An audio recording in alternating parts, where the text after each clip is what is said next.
Why pursue philosophy?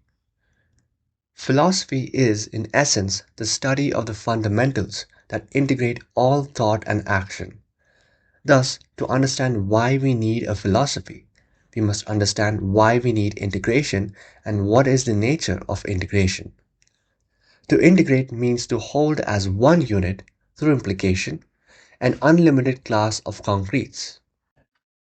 For example, using the mental unit, which is the word human, I am referring to all humans that have been, are, and will be.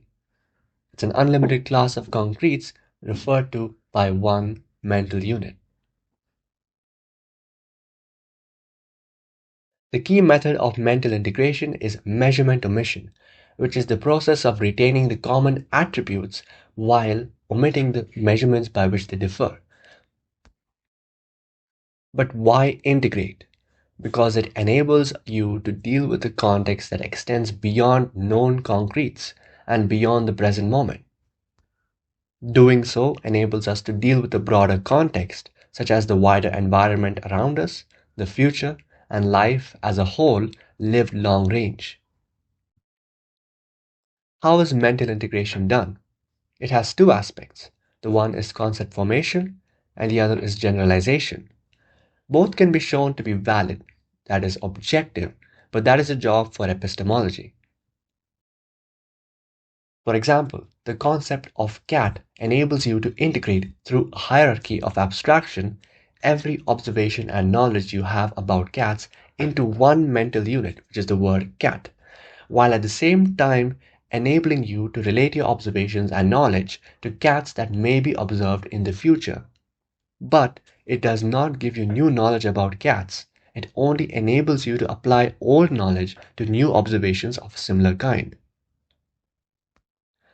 Generalizations, on the other hand, are the means of integrating new knowledge to concepts, which means they are truths that extend beyond what can be perceived and abstracted directly. In other words, while a concept identifies the known nature of a certain kind of thing, a generalization identifies a causal relationship not derivable from the known nature of a certain kind of thing alone. For example, the statement all humans are mortal is a generalization because it applies not to one human being in particular, but to all human beings, not to one concrete, but to an unlimited class of concretes. And it causally relates the attributes of a human being as a living being to the property of mortality. Why causal relationships? Because it's causality that integrates existence as a whole, which means everything acts and interacts with its environment according to its nature and the nature of its environment. And this is the principle of causality. And thus, it is the knowledge of causal relationships that integrates the known nature of an entity to new knowledge related to it, which means it is causal relationships that will show us how an entity will act and exist in a certain context. Hence, we need concepts to hold a vast context that extends beyond known concretes and beyond the present moment. But we need generalizations to give us new knowledge about the things we hold in our context. In other words, we need generalizations to integrate new observations of causal relationships conceptually. Note that generalizations are built with concepts. Take a simple generalization such as balls roll on smooth surfaces, and observe that every word in the statement refers to an unlimited class of concretes, and the statement as a whole relates to an unlimited range of situations, not a particular observation, but an unlimited range of particulars that may be encountered. That, of course, is essential to the nature of a generalization, otherwise, it will be nothing more than an observation.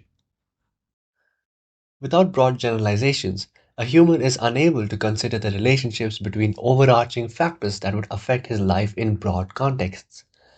Just as a deer cannot consider the future or overarching consequences of their overgrazing, a human without broad generalizations cannot consider the future or overarching consequences of his actions or inaction.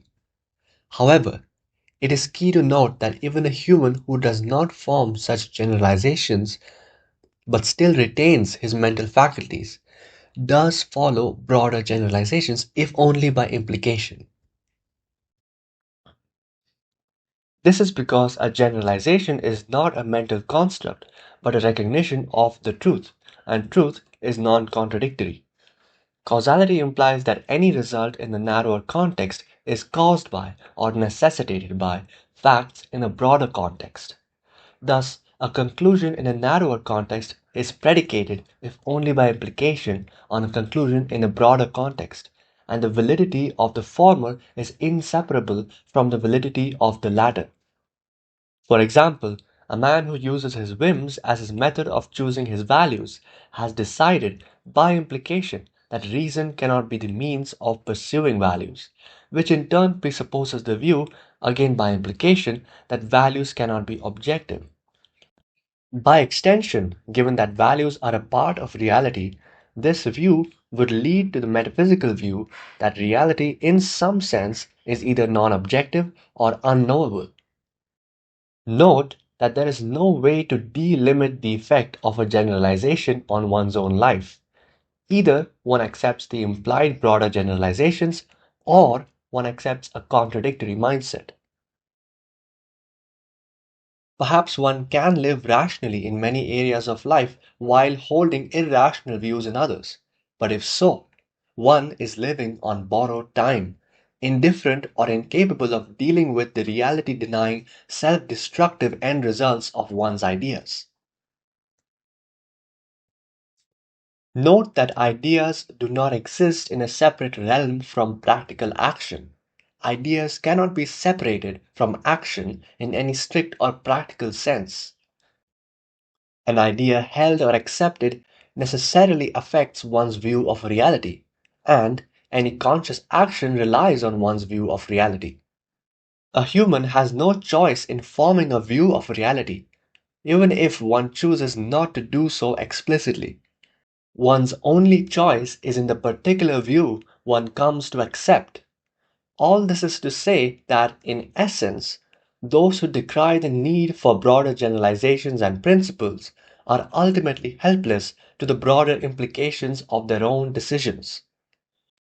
Thus, striving to reach the right philosophy is a matter of succeeding or failing to achieve efficacy in existence, which makes it, in essence, a matter of life and death. There are three key areas that underlie all thought and action, namely, our grasp of number one, the nature of the world in which we think and act, which informs how we regard the world and the efficacy of our thoughts and actions within it, and number two, the means of knowing more about the world, which informs how we seek efficacy in thought, and number three, the means of making choices, which informs how we seek efficacy in action. Note that these three areas are in fact integrated, that is, each area necessarily ties into the other. Hence, being the study of the fundamentals underlying all thought and action, philosophy is the study of the basic truths, starting from the most basic self evident facts, and the broadest generalizations, inducing from self evident facts, in three crucial areas. Number one, the nature of reality, which is metaphysics. Number two, the means of knowing reality, which is epistemology. And number three, the means of making choices in reality, which is ethics. These three areas cover the entire range of thought and action possible to humans, which means philosophical conclusions, being the most basic truths and the broadest generalizations in any given area of thought and action, underlie any and every thought and action humans make and can make. A human who cannot truly live range of the moment without destroying his capacity for volition and thereby his humanity does not have a choice of whether to have a philosophy or not. By the nature of truth, he is forced to accept a philosophy in some form, if only by implication. His only choice in this regard, then, is not whether to have a philosophy, but what philosophy to have.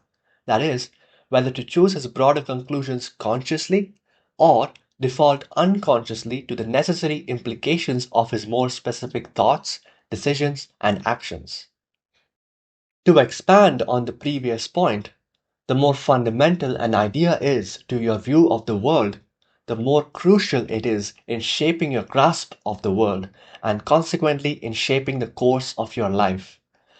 Grasping valid fundamentals helps shape your life more effectively, as you can deal with the world more effectively through your improved grasp of it.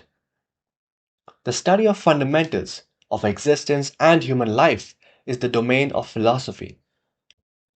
Due to how crucial fundamentals are, philosophy is and should be a practical discipline that uses abstractions to guide us in finding and pursuing the right concrete purposes so that we flourish in life.